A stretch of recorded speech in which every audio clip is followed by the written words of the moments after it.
Assalamualaikum warahmatullahi wabarakatuh. Perkenalkan, nama aku Ayu Nafrahi Laila. Aku dari jurusan Bahasa dan Sastra Arab UIN Syarif Hidayatullah Jakarta, dan aku juga merupakan anggota muda dari UKM Bahasa Flat angkatan 2020. Di kesempatan kali ini, aku akan sharing terkait tentang bahasa Jepang. Dan yang akan aku bahas adalah tentang partikel. Nah, partikel dalam bahasa Jepang atau yang biasa juga disebut dengan joshi atau kakojushi adalah merupakan sufiks atau kata singkat dalam tata bahasa Jepang yang mengindikasikan hubungan antar kata dalam suatu kalimat. Nah, fungsi partikel pada bahasa Jepang hampir sama loh dengan fungsi kegunaan preposisi daripada bahasa Indonesia dan juga bahasa Inggris. Nah, bahasa Jepang gak bisa disusun tanpa kakujoshi, karena kakujoshi inilah yang menentukan struktur kalimat. Dalam bahasa Indonesia, kita mengenal istilah kata depan, yang mana punya fungsi menentukan arah, menentukan tempat, menentukan waktu. Sedangkan dalam bahasa Jepang, bisa saja kita sebut sebagai kata belakang, karena letaknya, penempatannya itu berada di belakang. Nah, karena bahasa Jepang memiliki partikel yang harus diikutsertakan dalam setiap kalimat, ini mengakibatkan bahasa Jepang bisa disusun secara fleksibel. Maksudnya fleksibel gimana? Nanti kita akan bahas lebih lanjut. Bagaimana sih maksudnya susunan kalimat dalam bahasa Jepang itu bersifat fleksibel? Nah, kita langsung ya. Dalam bahasa, kita tahu dalam menyusun struktur kalimat atau menyusun sebuah kalimat dalam bahasa Indonesia, kita harus memperhatikan pola SPOK, subjek, predikat, objek, kata keterangan. Ya kan? Kalau kita mau menyusun sebuah kalimat dalam bahasa Indonesia, SPOK wajib kita perhatikan untuk bisa membuat sebuah kalimat yang sempurna, yang efektif. Maka harus ada SPOK. Tapi beda nih dengan bahasa Jepang. Kalau dalam bahasa Jepang, predikat pasti diletakkan di akhir. Kita bisa sebutkan ya, kita bisa let's say menjadi SKOP. Jadi P-nya diletakkan di akhir. Subjek di depan, keterangan di tengah-tengah, objek, kemudian predikat di akhir. Atau boleh nih dibalik-balik. KSOP atau OKSP. Yang penting predikat itu di akhir. Dan gak cuma predikat aja. Yang harus diperhatikan adalah partikelnya. Partikelnya gak boleh nih misah-misah. Partikelnya harus nyambung dan sesuai dengan fungsinya. Maka dari itu kita akan membahas tentang partikel. Nah, kita udah tahu ya, kalau misalnya partikel dalam bahasa Jepang sangat penting, karena itu akan menunjukkan atau membuat struktur kalimat menjadi sempurna. Gitu. Nah, seperti yang kita ketahui tadi, makanya sekarang kita akan belajar tentang partikel. Dalam bahasa Jepang, kita pasti pernah dengar partikel wa. Nah, partikel wa ini fungsinya apa? Partikel wa fungsinya adalah penanda subjek. Pasti sering dengar kan? Watashi wa, kore wa, dan sebagainya. Nah, itu berfungsi sebagai partikel penanda subjek, guys. Partikel dalam bahasa Jepang pertama yang akan kita bahas adalah wa, atau partikel penanda subjek. Mari kita lihat contohnya. Watashi wa gakusei desu. Apa tuh artinya? Saya adalah siswa. Saya adalah siswa. Jadi watashi wa gakusei desu artinya saya adalah siswa. Watashi wa, setelah watashi ada wa. Itu berfungsi untuk menandakan sebagai partikel penanda subjek. Jadi watashi adalah subjek, makanya dia pakai wa. Watashi wa gakusei desu. Nah, kelihatan kan kalau ada partikel di situ? Partikel apa? Partikel wa.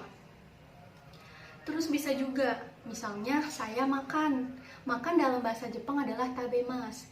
Coba saya makan, berarti bahasa Jepangnya apa? Watashi wa tabemasu. Watashi wa tabemasu. Jangan lupakan wa. Oke, sekarang kita lanjut ke partikel penanda objek. Partikel penanda subjek kita udah pelajari, yaitu partikel wa.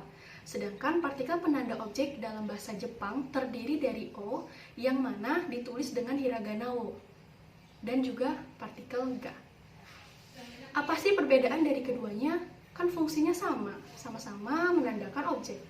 Nah, perbedaannya bisa kita lihat dari predikatnya. Maksudnya, apakah predikatnya mempunyai aktivitas gerakan atau tidak? Kalau misalnya predikatnya mempunyai aktivitas gerakan, maka kita harus gunakan partikel o. Nah, dalam bahasa Jepang, contohnya adalah makan ya. Makan itu kan mempunyai aktivitas gerakan, ya kan? Dalam bahasa Jepangnya adalah tabemas. Minum juga punya aktivitas gerakan. Dalam bahasa Jepangnya adalah nomimas. Menulis juga kan mempunyai aktivitas gerakan. Dalam bahasa Jepangnya adalah kakimas. Nah, semua itu mempunyai aktivitas gerakan. Maka nanti partikel penanda objeknya adalah O. Untuk objeknya, partikel penandanya adalah O. Kita langsung contohin aja deh. Contohnya adalah Ara makan nasi. Oke, Ara makan nasi. Makan, bahasa Jepangnya apa? Tabemas. Nasi, bahasa Jepangnya adalah gohan. Nah, kalau dalam bahasa Jepang, kita tadi udah tahu kalau misalnya predikat pasti diletakkan di akhir. Berarti kira-kira gini, Ara, nasi, makan. Ara, nasi, makan. Gitu. Jadi makannya diletakkan di akhir. Nah, sekarang kita ubah ke bahasa Jepang. Sekarang kita ubah ke bahasa Jepang. Jadinya, Ara sanwa gohan o tabemasu. Ara sanwa gohan o tabemasu. Loh, kok pakai sang? Sang di situ menunjukkan bahwa subjeknya merupakan manusia. Dan wa adalah partikel penanda subjek yang tadi kita udah pelajari. Sedangkan nasi bahasa Jepangnya adalah gohan. Setelah gohan ada o. O di situ adalah partikel penanda objek.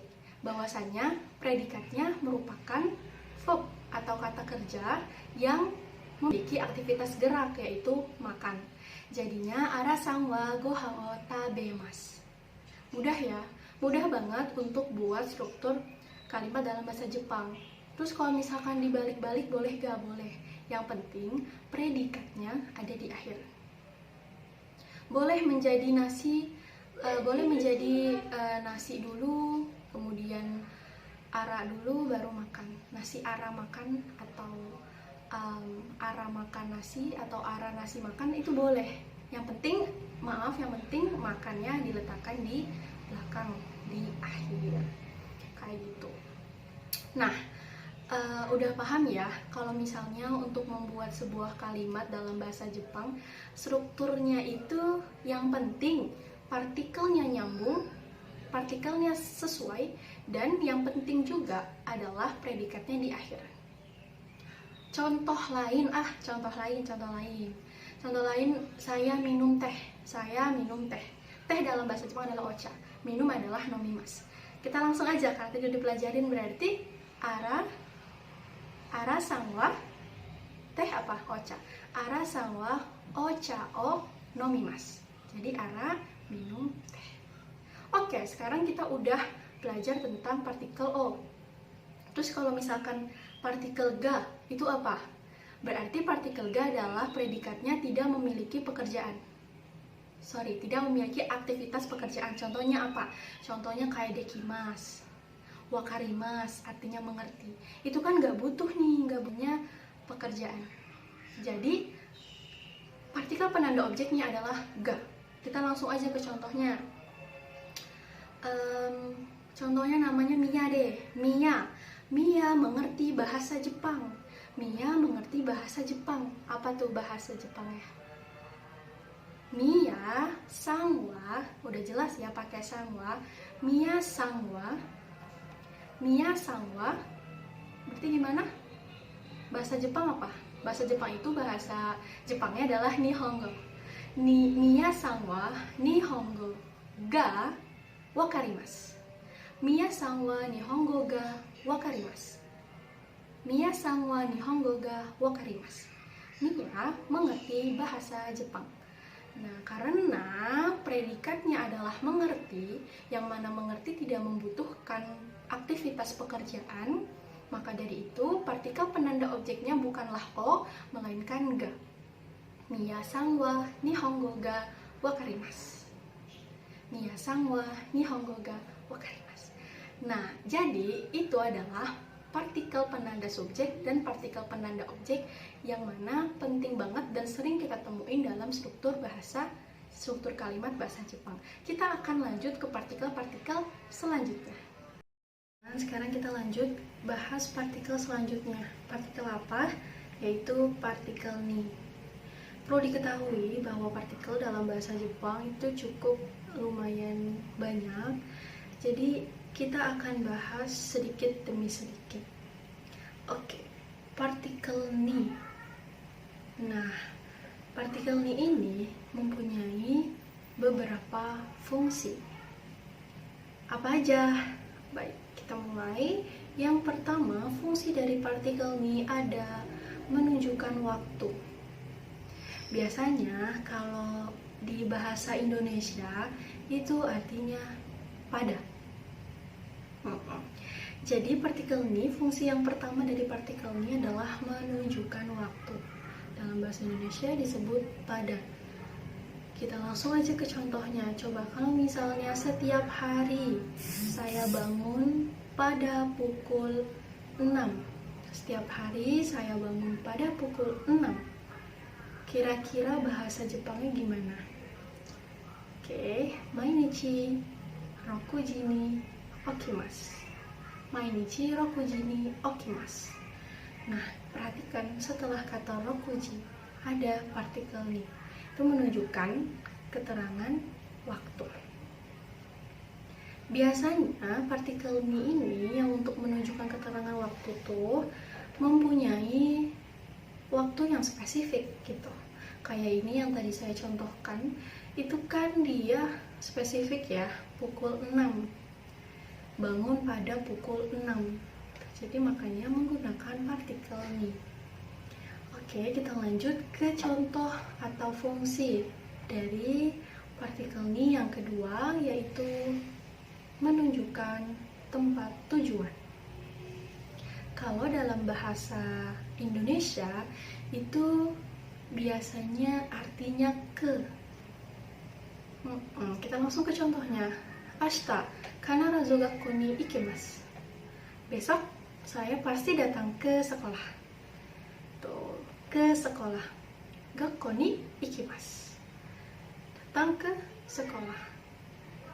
Itu adalah contoh dari partikel ni yang menunjukkan tujuan.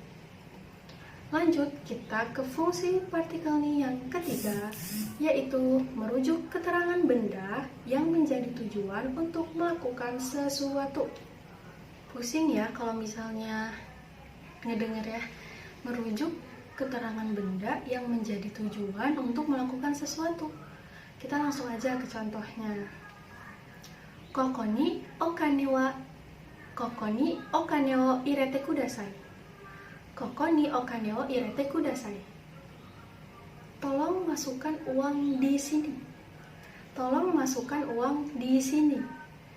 Yaitu merujuk ke keterangan benda yang menjadi tujuan untuk melakukan sesuatu. Oke. Nah, sekarang kita ke fungsi partikel ni yang keempat. Oke, yang keempat, fungsi dari partikel yang keempat itu adalah menunjukkan letak atau keberadaan sesuatu. Menunjukkan letak atau keberadaan sesuatu. Kalau dalam bahasa Indonesia, biasanya itu artinya di. Oke, kalau dalam bahasa Indonesia diartikan di. Contoh predikat atau kata kerja yang menunjukkan keberadaan adalah iru. Iru itu artinya ada untuk benda hidup. Kalau untuk benda mati, aru. Kalau iru untuk benda yang hidup, kalau aru untuk benda mati. Terus bisa juga nih kata kerja sumu. Iya, kata kerja sumu atau yang berarti tinggal. Nah, itu beberapa kata kerja yang menunjukkan keberadaan sesuatu. Gitu, ya tinggal. Misalnya kamu tinggal di Solo. Nah, itu kan menunjukkan keberadaan sesuatu, ya kan? Jadi, partikel ni yang keempat fungsinya adalah menunjukkan letak atau keberadaan sesuatu. Kalau dalam bahasa Indonesia itu disebut di. Langsung ke contoh nih. Kaba no naka ni honga ni satsu arimasu. Kaba no naka ni honga ni satsu arimasu. Artinya apa sih? Panjang banget. Artinya di dalam tas ada 2 jilid buku. Di dalam tas ada 2 jilid buku. Nah, jadi itu kan menunjukkan keberadaan si jilid buku, berarti beradanya di dalam tempat. Gitu. Aru, ari, iru, dan juga sumo. Itu adalah tadi ya kata kerja yang bisa menunjukkan keberadaan. Yang terakhir. Jadi yang terakhir dari fungsi partikel ni adalah target atau orang yang dituju. Dalam bahasa Indonesia tuh biasanya kepada target atau orang yang dituju. Target atau orang yang dituju. Kalau dalam bahasa Indonesia kepada. Contoh predikat yang biasanya digunakan untuk partikel ni menunjukkan orang yang dituju itu ada agero. Artinya memberi, jelas ya, memberi. Saya memberi botol minum kepada siapa? Saya memberi bunga kepada siapa?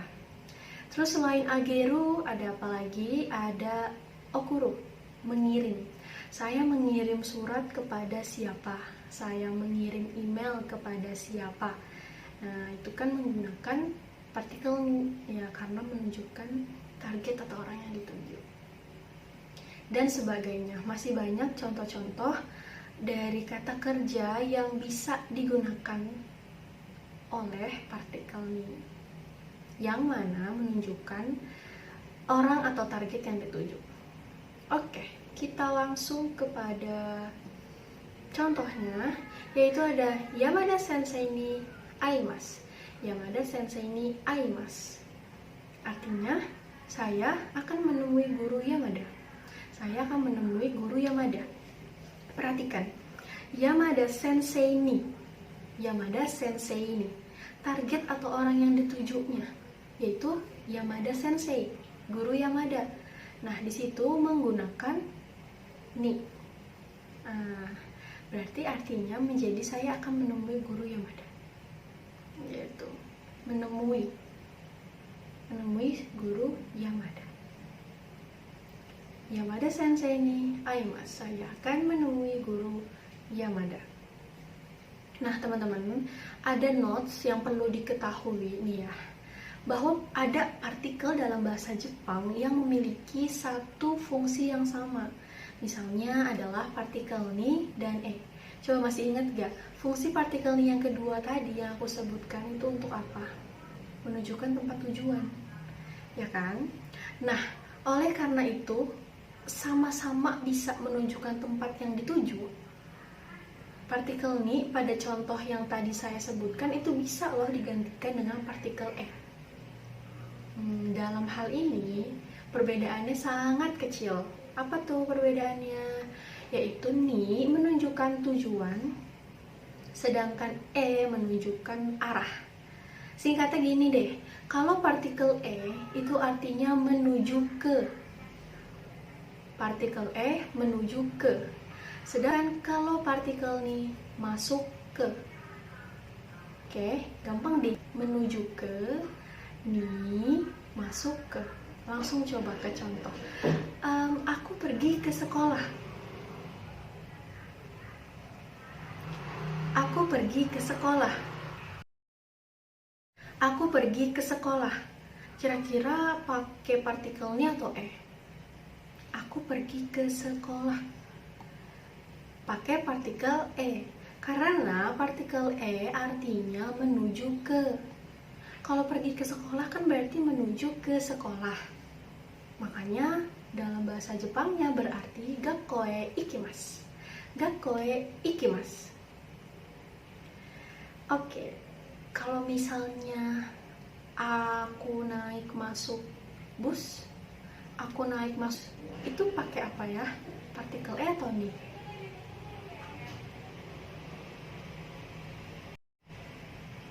Yaps, pakai partikel ni. Nah, partikel ni itu kan artinya masuk ke. Aku naik masuk bus. Bahasa Jepangnya basu ni norimasu. Basu ni norimasu. Jadi itu adalah fungsi dari partikel ni. Ada berapa tadi? Ada 5. Ada 5 fungsi partikel ni. Dan fungsi partikel ni juga bisa dipakai atau digantikan dengan partikel e.